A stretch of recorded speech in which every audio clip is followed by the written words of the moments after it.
Bueno, vamos a ir a dar inicio a la clase ahora que tenemos luz, porque como dijo la compañera, se va y viene y la señal es súper inestable.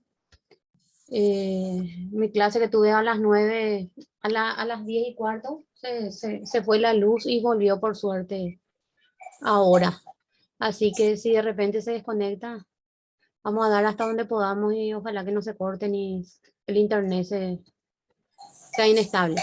Bueno, vamos a iniciar con la clase pasada, dimos la unidad número 5, hablamos sobre el párrafo, sobre los puntos, punto y coma, punto aparte, punto seguido, y hoy vamos a hablar sobre lo que es la oratoria.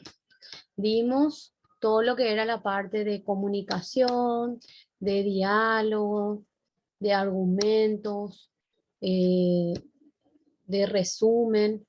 Entonces, hoy vamos a hablar de la oratoria y los recursos literarios, porque la oratoria viene de la mano de la comunicación.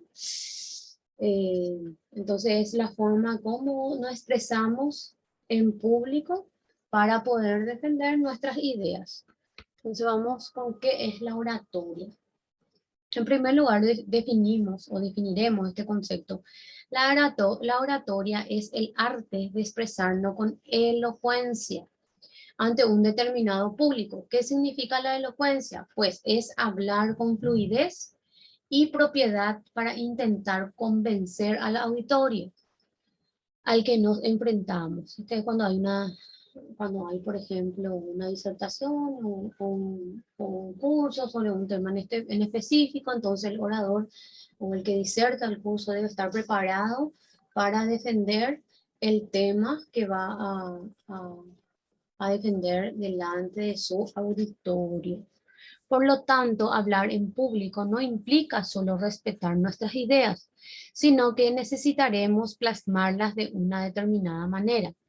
¿Alguna vez has ido a una presentación y te has quedado embobado viendo al conferencista? ¿Te has cuestionado mucho muchas de tus ideas? Esta es la primera sensación que produce un buen orador. A continuación, explicaremos algunas de las cualidades en público.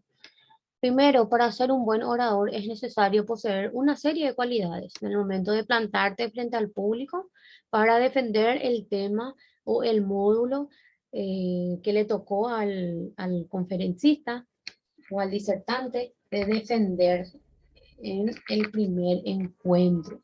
Primero es el autoconocimiento. Es importante que un buen orador se conozca, que sepa cuáles son sus puntos fuertes y débiles y conocer sus habilidades. Así es mucho más fácil construir discursos que funcionen, ¿verdad? El primero, autoconocimiento, ¿no? Uno que se conozca si es capaz de enfrentarse a un público y de que se le pregunte y que él sepa responder las preguntas que los oradores o el auditorio le pregunte en el momento de que pregunte si tiene alguna pregunta, algo que deseen aclarar, ¿verdad? Que no quedó claro, entonces él responde. También se tiene en cuenta la personalidad. Tener una personalidad potente nos ayudará a sentirnos más seguros con nosotros mismos y a que no se nos coma el miedo. Además, gracias a nuestros rasgos podemos crear marca y un estilo propio que nos diferencie del resto de los ponentes, o sea, del resto de los demás. La personalidad puede bien ser el carácter que uno tiene para poder plantarse y hablar sobre un determinado tema. Luego tenemos la pasión, ¿verdad? Que te guste lo que vas a exponer. Es otra de las cualidades de un buen ponente. La pasión se nota cuando un discurso se transmite con pasión, ya que lo deja grabado en todas los asistentes, ¿verdad? Que le guste, ¿verdad? No que se vaya y que diga por decir, sino que le guste el tema, que esté adentrado al tema de manera que pueda llegar al auditorio con su ponencia, ¿verdad? Con el tema que escogió o con el tema que se les dio a ese disertante para poder defender, ¿verdad? Entonces es importante que le guste. La invención. Para hacer una ponencia interesante es necesario poner a prueba todas nuestras maquinarias creativas, o sea, toda la parte creativa de nuestro cerebro para poder agradar al público y crear discursos claros, pero con un push o con un plus para no aburrir al auditorio, o sea, que sea creativo, que su clase sea dinámica, donde pueda interactuar con los conferencistas, donde pueda explayarse sobre algunos puntos, de que se pueda dar ejemplos de la vida real de manera que se pueda entender mejor el tema que está defendiendo.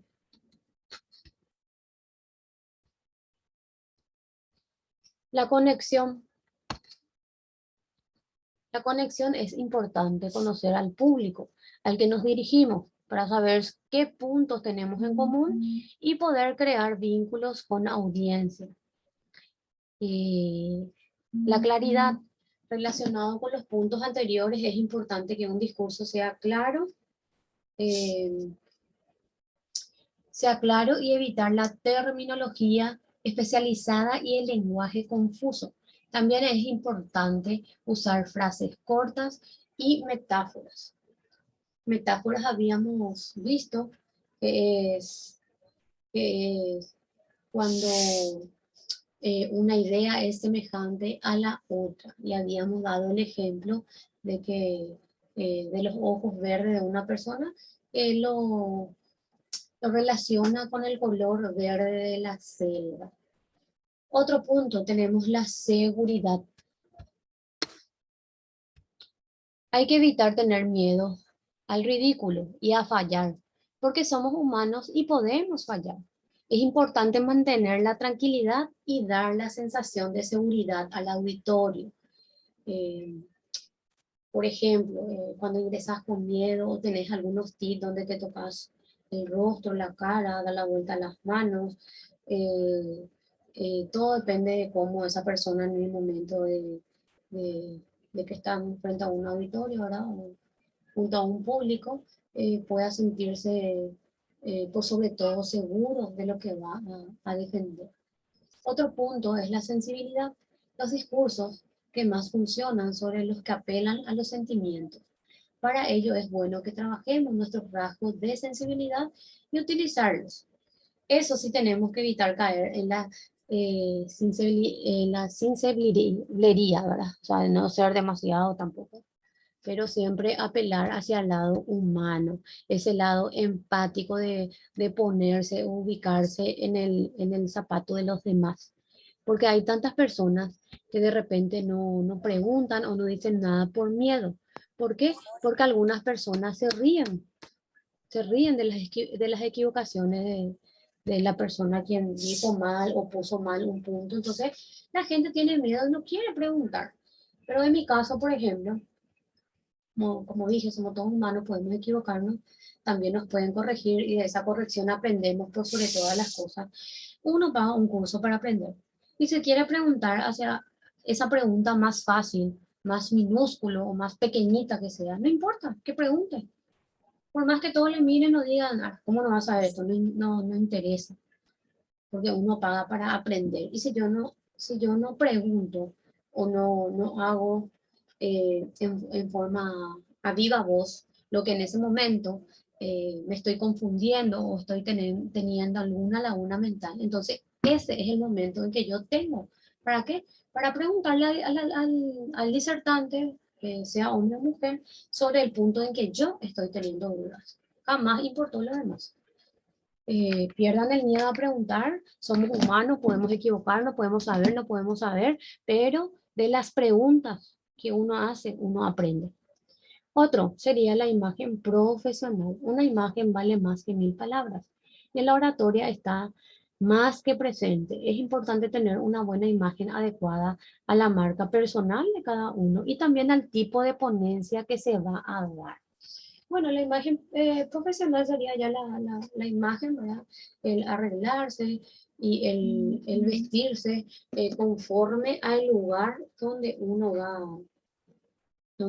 va a disertar. No sé si tienen alguna pregunta.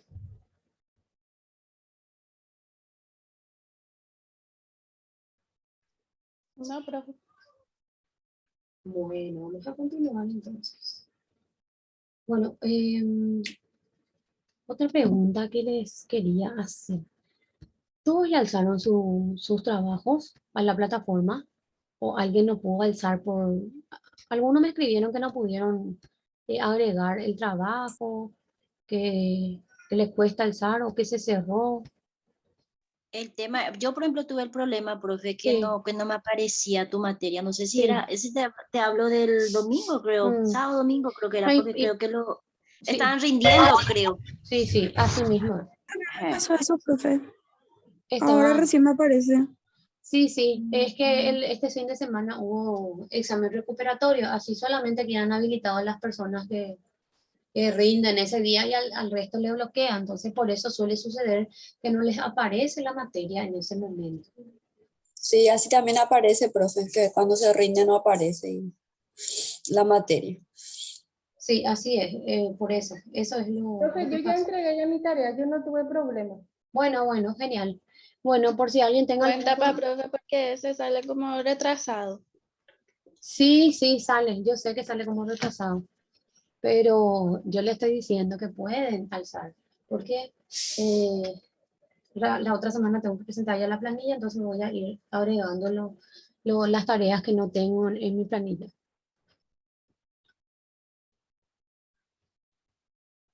O Bueno, sea, entre hoy y mañana nosotros, profe, ya tenemos que entregar esa tarea sí, que vos habías dicho. Ah, ok, sí, para el lunes ya tienen que entiendo. tener todos alzados. Ok, profe, ya está Bueno, ya. bueno, vamos a Ya continuar. tenemos ya el examen final el 20, profe, de agosto ya. Sí, el 20. Sí, de agosto. O sea que tenemos esta clase y la siguiente clase. Sí, Bueno, ya estaba viendo entonces. Yo ya le di la tarea número 3, era ya para el examen final que valía 10 puntos. sí. Bueno, está bien. Vamos a continuar entonces.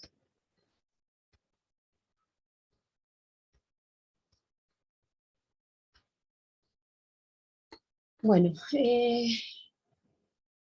¿quién me puede leer arriba?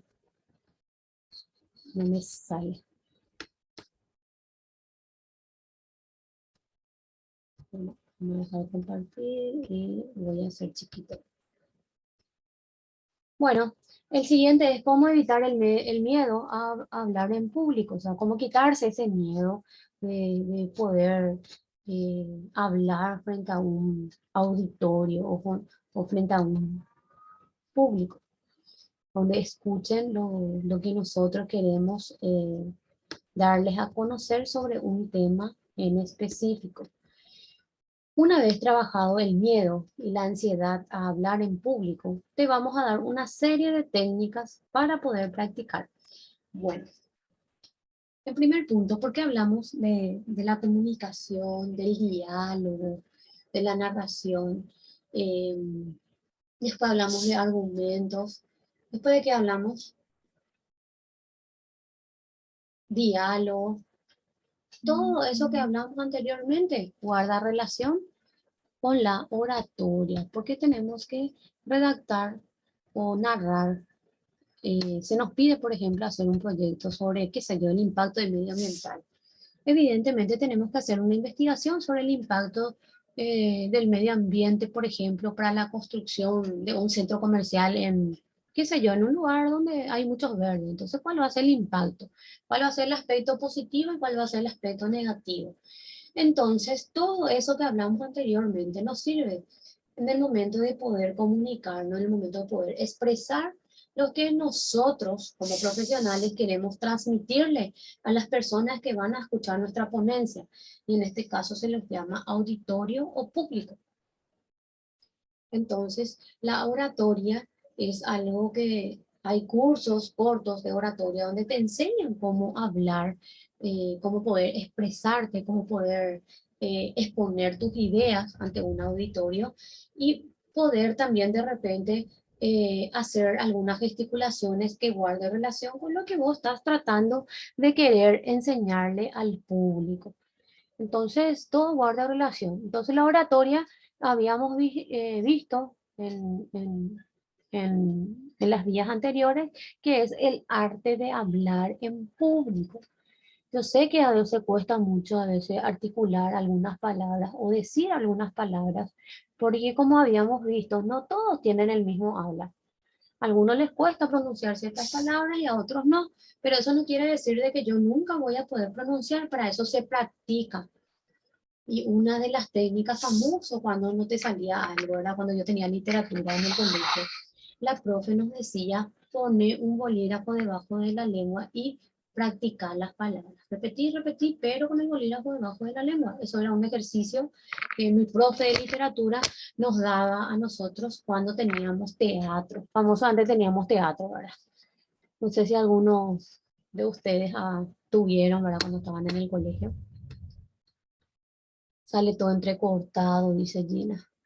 Y no sé, Gina, si es mi internet o el tuyo, pero sale luego que está inestable. ¿Los demás me escuchan bien? Profe, yo te escucho re bien. Ay, bueno, entonces Gina, debe ser tu internet que está inestable. Así sale entrecortado cuando no hay buena señal. Bueno, entonces uno es no memorizar. De hecho que nunca hay que memorizar algo. Nunca hay que estudiar memorizando, porque es la mejor manera para que uno se pueda defender, es entendiendo lo que está estudiando. Porque si no cuesta bastante, porque el que es memorista se olvida una palabra y después ya no puede hilar las ideas. Entonces, no memorizar. Es importante que no memorices todo el discurso, ya que puedes quedarte en blanco y entrarías en pánico, ¿verdad? Famoso cuando tú olvidas algo, ya tu mente directamente se bloquea y no puedes seguir escribiendo o seguir discurseando, ¿verdad? Así que es importante centrarte en los datos e historias que quieres contar para así hacer la ponencia mucho más natural. Entonces, no memorizar, tratar de aprender, de entender, pero sobre todo las cosas para que los ponentes puedan entender el punto que querés decir, ¿verdad? Control de la mente. Aunque a veces parezca difícil, es beneficioso. O sea, tiene sus beneficios. Es poder controlar los nervios, la ansiedad. Debes recordar que lo importante es que el público se quede con algo de tu discurso, aunque sea solo una o un par de cosas. Luego tenemos la preparación. Para tener todo controlado, es importante prepararse al máximo, conocer a fondo el público y el tema y las oportunidades que tienes. Te dará seguridad en el momento en que tengas que debatir.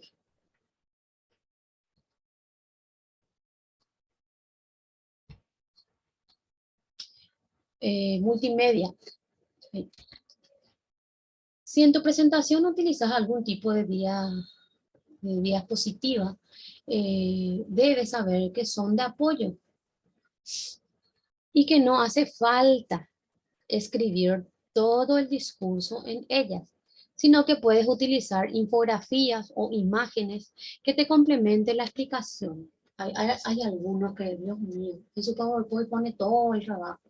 El PowerPoint o la diapositiva es solamente una ayuda a memoria.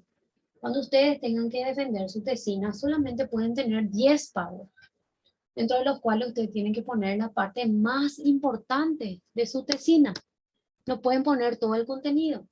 Y la mejor tirada es utilizar imágenes, y esa imagen haces hablar y explicar lo que en ese momento el público o el auditorio está observando. Entonces, el multimedia son los soportes que uno como ponente tiene para poder desarrollar un curso o un diplomado o un simposio. Es una ayuda a memoria. Lenguaje no verbal. Este es uno de los puntos más importantes. Hay que ser consciente de que decimos con nuestro lenguaje no verbal, los gestos, las miradas, pueden decir lo contrario de lo que intentamos explicar. O por otro lado, reforzar nuestro discurso. Un consejo puede ser grabar nuestra presentación en los ensayos y así corregir los pequeños fallos que encontramos. A veces estamos explicando algo y de repente estamos diciendo algo y nos confundimos y de repente un gesto o una mueca o algunas gesticulaciones que hacemos con el cuerpo ya nos delata. Entonces hay que tratar de evitar utilizar el lenguaje no verbal que se expresa a través de los sentidos, ¿verdad? A través de los gestos, porque a veces eso te delata de que cometiste un error o te olvidaste algo, ¿no? O dijiste algo mal. El movimiento relacionado con el punto anterior es favorable que nos movamos a lo largo del escenario, ya que el discurso no nos quedará tan estático y no aburriremos al auditorio. Por eso es que los famosos políticos cuando están en la tarima se mueven de un lugar a otro y utilizan mucho el gesto de la mano para dirigirse a su auditorio. Otro punto, tenemos la interacción. Para mantener a la audiencia activa y involucrarla, ¿verdad? Hacerles partícipe con nuestra presentación, es importante que interactuemos con ella. Se puede lograr pidiendo que haga un gesto, que responda o también que utilice las redes sociales a favor nuestro o interactuar con el público. Estos son cuando conceptos son unos cuantos conceptos para poder ser un buen orador y que tus presentaciones tengan efecto. Como última recomendación, dirigiremos que hay que dar las gracias a nuestro público, ya que generaremos simpatía que será beneficiosa para nuestros discursos. Por último, todo esto se puede mejorar si practicamos y además vemos conferencias de otros ponentes para poder practicar. Generalmente se practican frente a un espejo para poder ver cómo te expresas con respecto al tema que estás defendiendo, cómo es tu gesto, cómo es el movimiento corporal que tenés en ese momento. Todo se practica delante de un espejo. Principales tipos de oratoria. Ahora bien, retomando la definición de oratoria, podemos recuperar diversos tipos que emplea. No obstante, estos tipos no se deben confundir con las formas de oratoria. Este arte puede tomar la forma de discurso, conferencia, sermón, disertación, etc.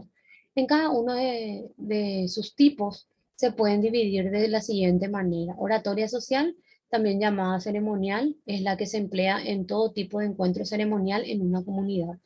Oratoria pedagógica es aquella que busca transmitir conocimientos, enseñar o informar sobre un tema en específico. La emplean los catedráticos y los profesores. La oratoria forense se da en el ámbito de la ciencia jurídica para exponer con claridad los hechos o informes de distintas figuras dentro de la rama judicial, jueces, fiscales o abogados. Oratoria forense es cuando, no sé si suelen ver cuando salen en el noticiero ese Pablo Lemir donde explica cuáles fueron las causales de la muerte de una persona. Entonces, esa es una oratoria forense. Le explica, en este caso sale y le explica a la ciudadanía porque se lo hace a través de la prensa, pero también se juntan con los jueces o fiscales o los abogados de la causa para poder explicar cómo se produjo o los elementos, cómo se produjeron la muerte de la persona. Tenemos oratoria política en un marco público, es la que podemos encontrar en los debates presidenciales, rueda de prensa, de prensa, presos, de políticos. Principalmente su propósito es exponer y tratar temas relacionados con el gobierno y las ideas políticas. La oratoria religiosa la podemos identificar en los sermones que acompañan las misas en los cristianos, por ejemplo. Más que nada, este tipo de oratoria trata sobre asuntos de fe. Por curas, predicadores, pastores o misioneros. La oratoria militar acompaña la instrucción militar que evoca las virtudes de los soldados para el combate. Pretende despertar fuerza, heroísmo, patriotismo y valentía. La oratoria artística tiene como objetivo de producir un disfrute estético en los oyentes. Se suele emplear en el performance, el teatro, el canto, el rap, entre otros. Y la oratoria empresarial es la que emplean los empresarios, emprendedores y personas relacionadas con el mundo de marketing para alentar a los clientes y a las personas involucradas en el área de los negocios por sobre todas las cosas, ¿verdad? Que tienen como objetivo cumplir algunas metas de las empresas, ¿verdad? No sé si tienen alguna pregunta hasta aquí.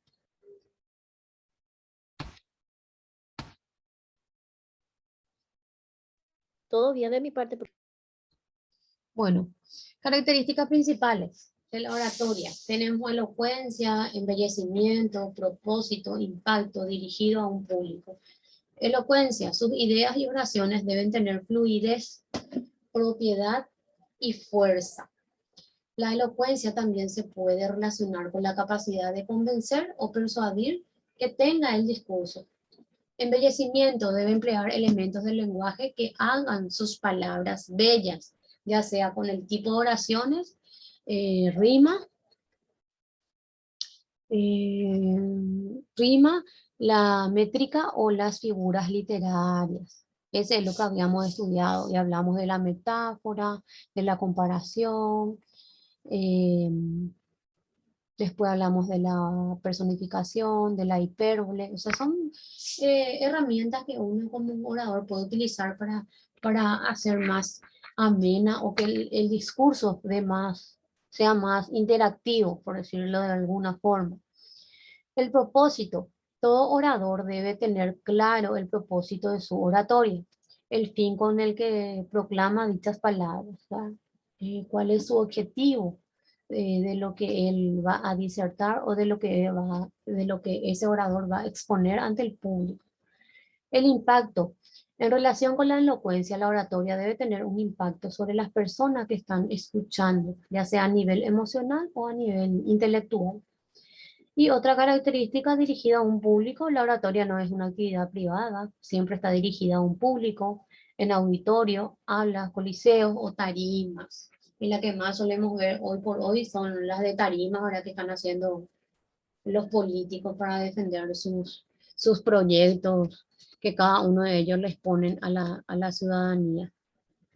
Bueno, ahí terminó lo que es oratoria. ¿Ahora tienen alguna pregunta?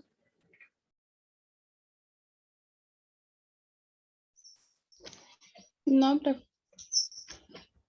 Bueno, ahora vamos a hablar de lo que son los recursos lingüísticos.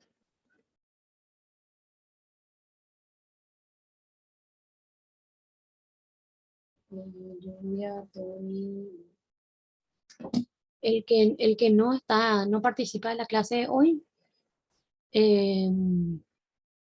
ponen en el mensaje, por favor, los motivos para que yo pueda justificar su inasistencia. Bueno, recursos literarios. Los recursos lingüísticos son herramientas que produce el emisor. ¿Para qué? Para captar la atención del receptor en un texto, ya sea escrito u oral, para determinar que un texto es bueno. No simplemente se debe analizar el contenido, sino que también es importante la manera de presentarlo y de intentar transmitir la información al lector de la forma más simple, más dinámica posible. El lenguaje es la manera que tenemos los humanos de transmitir una idea a otro individuo, pero para que esta información... Profe, ahora se te Profe, escucha siempre cortado. Sale entrecortado. Bueno, en mi internet, chicas. ¿Ahora me escuchan? Sí, ahora sí. Ahora sí, sí. Bueno, el lenguaje es la manera que tenemos los humanos de transmitir una idea a otro individuo, pero para que esta información llegue en forma de mensaje, tiene que perderse o descifrar por parte del receptor. Hay muchas herramientas que un emisor puede usar para hacerse entender y estos son los recursos lingüísticos. Por lo tanto, podemos definir que un recurso lingüístico es el medio que utilizamos cuando tenemos la necesidad de comunicar algo. Un buen texto no dará solamente información sin ningún tipo de orden, sino que estará ordenado de manera que puedan identificar los enunciados, transiciones, organización de las ideas y se emplean varias figuras que le darán vida al texto. También se conocen como recursos literarios y son muy comunes en nuestra lengua. Los recursos literarios son los que utilizamos para poder embellecer un discurso, un mensaje o un cuento que ya habíamos visto anteriormente. Ahí. Bueno, ¿cómo evitar? Ok, ese ya leímos.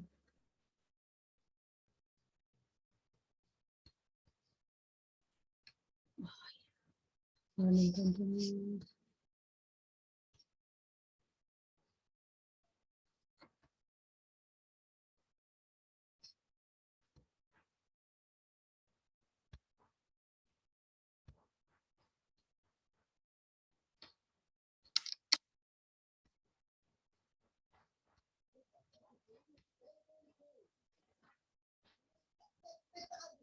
Miren qué chicas.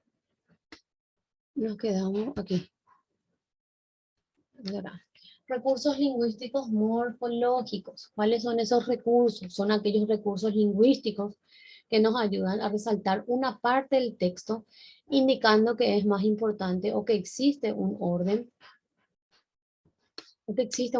concreto de prioridades. De esta manera, el lector puede ordenar mejor los conceptos en su cabeza para que le sea más fácil entender y recordar. Y tenemos la enumeración, que es un cúmulo de sustantivos que tienen un significado igual o parecido, a fin de resaltar esa idea o concepto y que quede grabada en la mente del receptor. Por ejemplo, ella no es buena persona, no merece amor, compasión, respeto ni cariño. Con un único sustantivo lo hubiéramos entendido igual. No obstante, el escritor quiere poner énfasis en este momento.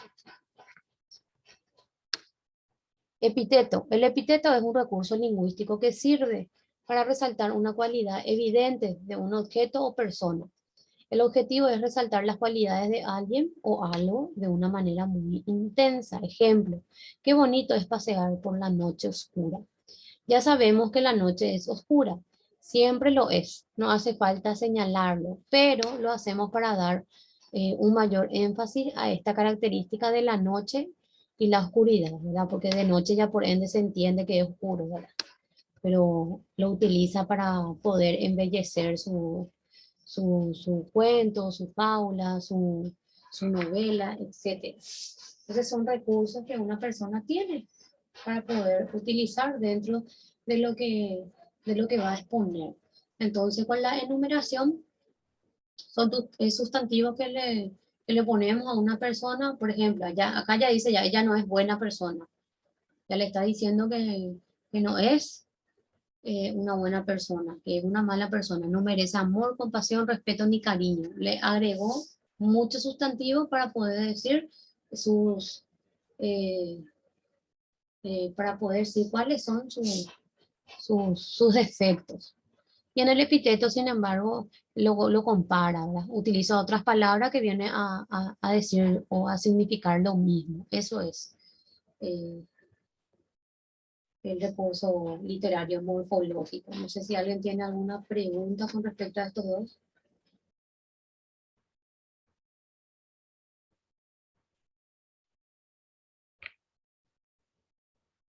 No, profe. Bueno.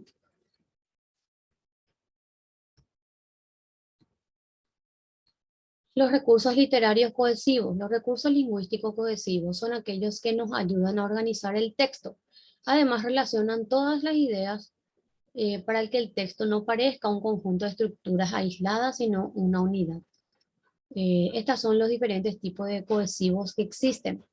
Y tenemos los conectores. Son palabras que se utilizan como puentes entre las oraciones para unirlas entre ellas en un párrafo, y también son palabras que se posicionan entre párrafos para unirlos entre ellos.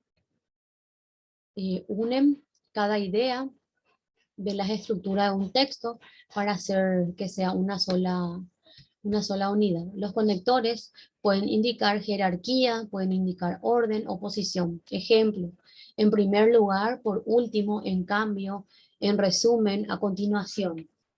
Esos son conectores. Son palabras que podemos utilizar para poder expresar una idea o para poder finalizar una idea.